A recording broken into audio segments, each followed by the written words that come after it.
Hello, my name is Carlos Mesapla. Language barriers in health communication have been an issue for ages. The United States of America has been providing healthcare for a very diverse population for over 150 years, and very recently are we trying to adjust our healthcare to satisfy the needs of the minorities and the more diverse groups, and for a better word, the limited English proficiency population, which according to Zong 2015, between 1990 and 2013, the LEP, limited English proficiency population, grew over 80%. So that's from 14 million to 25 million. And just based on that number alone, we see how this issue needs a lot more attention, a lot more time. We see in several hospitals and facilities that there's a lack of multilingual providers and a lack of translators. Now, according to GAD in 2007, most providers don't even know of the interpreter services they have available or the cost of them. And this is mainly due to high cost and low efficiency. So a lot of interpreters misinterpret information, and therefore they're going to have medical errors, which obviously could be very bad, could be deadly for the patient. And so most physicians and most providers have really just stopped trying, stop trying to do the research and like actually gain that extra hand, to be able to translate multiple languages and in several different cultures.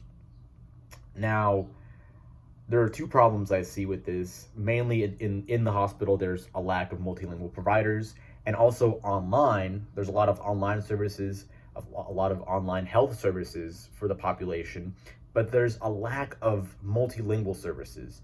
So options for people to read information, in other languages, Chinese, Peruvian, Spanish. Spanish is probably the number one.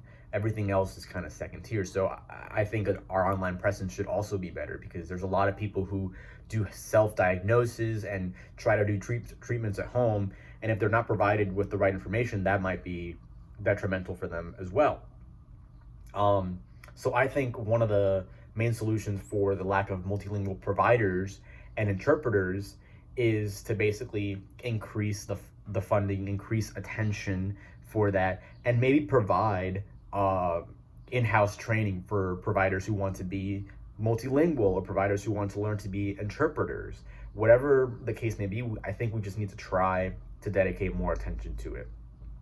Now, according to GAD in 2015, or GAD in 2007, there's 43 million limited English proficiency, and half of them only speak another language, right? So half of them on the other side speak English and another language, but half of those only speak one language. So we see again this number being a huge number, and it keeps growing and growing. And I think this is going to be an issue that's going to be ongoing for the health industry and the health communication overall, because the population is just going to keep going up. People are going to keep moving here. And then the second issue I have was the online services. So again, there's a lot of online services online. We have the e-mental health, and that is according to Zong 2017, where the e-mental health is something that allows people to find, therapists, psychiatrists, or psychologists online. But we also need to include, again, more diverse languages. Limited English proficiency has to be paid attention to, even in online. So when you go online, everything is in English. There's a lot of information for people who speak English, but there's a lot of resource inequity in this. And this is based on power and resources, based on BASIU 2017. And so we need to redirect our resources to align them better with the population needs. The solution to that is multilingual social media marketing outreach, really. Basically reaching out to the people and letting them know that those services are there in their language. Mental health is something I take very seriously, and I think that this is a big issue with people with low English proficiency, which they don't have that access. Some of them don't even know that help is there, or where to even look, who to talk to, how to talk to them about their problems. And I think we need to reach out more. We need to try to, again, a bigger marketing outreach for a more diverse population, um, in house and out of house. So, in the hospitals, in the facilities, with the physicians, providers, and then also online. There's a lack of it on both ends. And there has to be more options that are reliable at home to prevent wrong self-diagnosis, right? So people need to have adequate information. With the use of the telehealth information, people also can guarantee that the information will be accurate through reputable websites. So telehealth can also be incorporated through mobile healthcare apps. Anything on the phone or on a website is considered telehealth. And I think a main issue with that too is inaccurate information. So people need to make sure that these websites are checked in multiple languages and that the information is reliable and correct for them to have the proper information.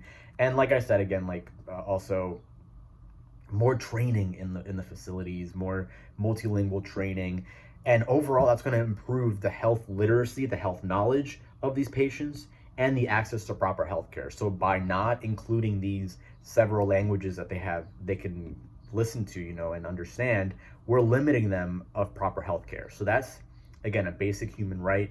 And I think we should be more accommodating to a more diverse population. People with low English proficiency need to be paid attention to. Over time, if we increase training, we increase funding, we increase overall marketing strategies for online services to try to eliminate language barriers, essentially, and try to for them to comprehend the information that is being exchanged.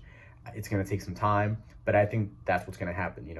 If we do increase training and funding and online services overall, health knowledge will increase, and the overall experience of them in their proper healthcare will be more positive.